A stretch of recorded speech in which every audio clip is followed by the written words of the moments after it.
안녕하십니까. 저는 국민의당 박주연 의원입니다. 오늘 존경하는 국회 정치개혁특별위원회 원혜영 위원장님을 비롯한 여러 위원님들 모시고 저희 공직선거법 일부 개정 법률안에 대해서 제안 설명을 드리기 위해서 매우 뜻깊게 생각합니다. 현행 선거제도의 문제는 표의 등가성이 지나치게 훼손되고 있다는 것입니다. 표의 이득률이 1.55에서 0.27까지 극단적으로 차이가 나고 있습니다. 그동안 중앙선관위를 비롯해서 각 정당에서 표의 등가성을 높이기 위해서 지역구를 줄이고 국회의원 수를 100석 혹은 몇십 석을 늘리는 방안들이 제기됐지만 지역구 수를 줄인다는 것이 국회 여론의 저항을 받고 또 국회의원 수를 늘린다는 것이 국민 여론의 저항을 받아서 전혀 진전되지 못한 것이 사실입니다. 또한 상대적으로 이득률에서 수혜를 보고 있는 거대 정당 혹은 여당과 정부의 비협조적인 태도 또한 선거법 개정의 걸림돌이었습니다. 하지만 이제 더 이상 미룰 수 없습니다. 권력구조 개편을 내년 개헌에서 해야 하는데 민의에 충실한 선거법 개정이 되어야 비로소 민의를 충실히 반영하는 권력구조 개편이 될 수 있습니다. 또한 정부 여당이 그동안 꾸준히 연동형 비례대표제 선거법 개정을 주장해 왔고 내년 개헌을 추진하고 있다는 점이나 보수 야당들도 권력구조 분산형 개헌을 주장하고 있기 때문에 당연히 그 전제가 되는 선거법 개정에 동의할 수밖에 없다는 점 때문에 어느 때보다도 가장 선거법 개정 가능성이 높아졌다고 하겠습니다. 저는 선거법 개정안에서 두 가지 원칙을 고수했습니다. 첫 번째, 득표율에 따른 의석수 배분 원칙을 충실히 지킨다. 두 번째, 국회 여론과 국민 여론의 저항을 가능한 최소화하여 실제로 통과 가능하게 한다. 우선 첫 번째 연동형의 원칙을 철저하게 지키기 위해서 병립형을 폐지하고 정당 득표율에 따라 전체 의석수를 배정하는 방식으로 하였습니다. 두 번째, 국회 여론의 저항을 최소화하기 위해서 현행 지역구 수를 유지하였습니다. 지역구 수를 줄이는 것이 바람직하지 않다는 점도 작용했습니다. 우리나라가 덴마크처럼 선거구 책정에서 면적을 고려하지 않고 오로지 인구수로만 선거구를 책정하게 되니까 선거구 수를 줄이게 되면 지방과 농촌의 대표성이 현저히 약화되게 됩니다. 또한 수십 년, 수백 년 이어져 내려온 생활 공동체나 행정구역을 인위적으로 파괴하게 됩니다. 그런 점에서도 지역구 수를 줄이지 않는 것이 좋다고 생각하게 되었습니다. 인위적인 선거구 조정을 피하면서 지역구 의원수를 줄이는 방법으로 중대선거구제도 가능하고 또한 대도시의 경우 구의 구분이 큰 의미가 없다는 점에서 중대선거구제의 장점도 보입니다만 중대선거구제의 치명적인 약점, 나눠먹기식으로 진행될 수 있다는 점을 고려해서 중대선거구제는 택하지 않았습니다. 득표율에 따른 의석수 배정을 통해서 전체적으로 표의 등가성을 높이게 되면 선거구 주민수에 따른 편차는 크게 고려하지 않아도 된다고 봅니다.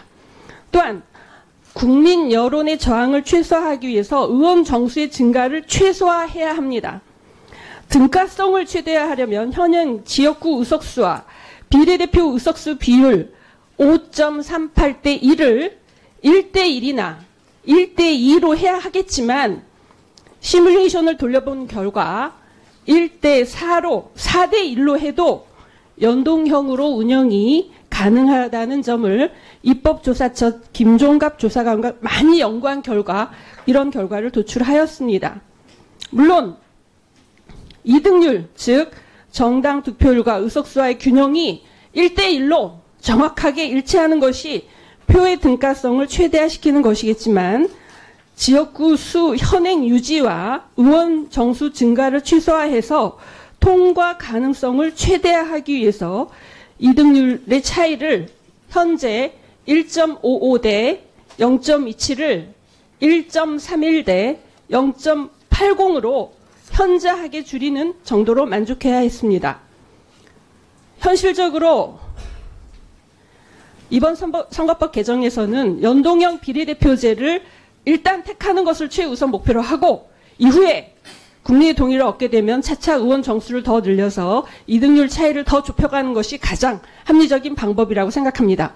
저는 사실 비례대표 의원으로서 지역구를 대표하지 않고 전국구를 대표하는 비례대표 의원이 더 많아져야 한다고 생각하는 입장이지만 사실 특정 이해집단을 대표하는 비례대표의 경우에 그 특정 이해집단은 이미 경제사회적으로 영향력이 큰 경우가 대부분이어서 별도의 직역 대표가 필요하지 않은 경우가 많고 오히려 특정 직역에 포함되지 않은 대다수의 국민을 대표하기 위한 말하자면 특정 이해집단을 대표하지 않는 순수 비례대표 의원들이 곳곳에 포진하고 있어야 지역 이해관계로부터 자유롭고 또 특정 이해집단으로부터 자유롭고 대다수의 힘없는 국민을 대표할 국회가 될 수 있다고 생각합니다.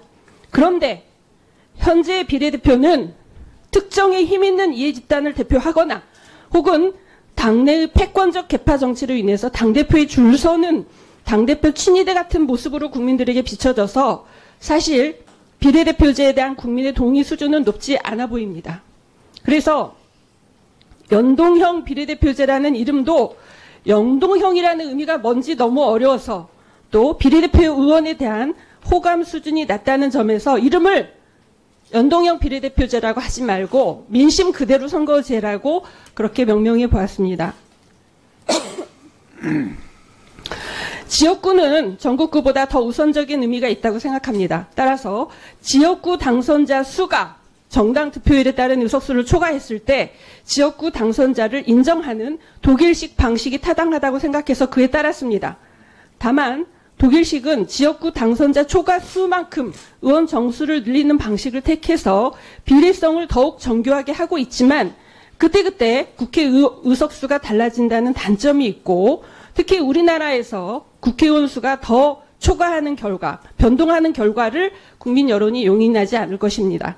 따라서 지역구 당선자 수가 배정 의석수를 초과하는 정당이 있는 경우에 다른 정당들은 그 나머지 의석수로 득표율에 따라 배정하는 그래서 결과적으로 국회 의석수에는 변함이 없는 스코틀랜드 방식을 채택하였습니다. 선거는 민주주의의 꽃이고 선거 결과가 민심을 그대로 반영할 때 그 꽃은 가장 아름다울 것입니다. 현행 소선거구제가 너무 많은 사표를 만들어내는데 현재 47석의 병립형 비례대표 방식으로는 그 사표의 단점을 해소하기에는 턱없이 부족합니다. 누구나 선진적인 선거구제라고 평가하고 있는 연동형 비례대표제를 채택할 가장 좋은 환경에 있습니다. 부디 정개특위에서 이번 정기국회에서 반드시 통과시켜 주시고 특히 재선거법 개정안이 표의 등가성이라는 목표에 충실하면서도 국회 여론과 국민 여론을 반영해서 가장 현실화 가능성이 높은 선거법 개정안이라고 감히 말씀드리면서 여러분의 건투를 빕니다. 아마 역사의 길이 남을 것입니다. 감사합니다.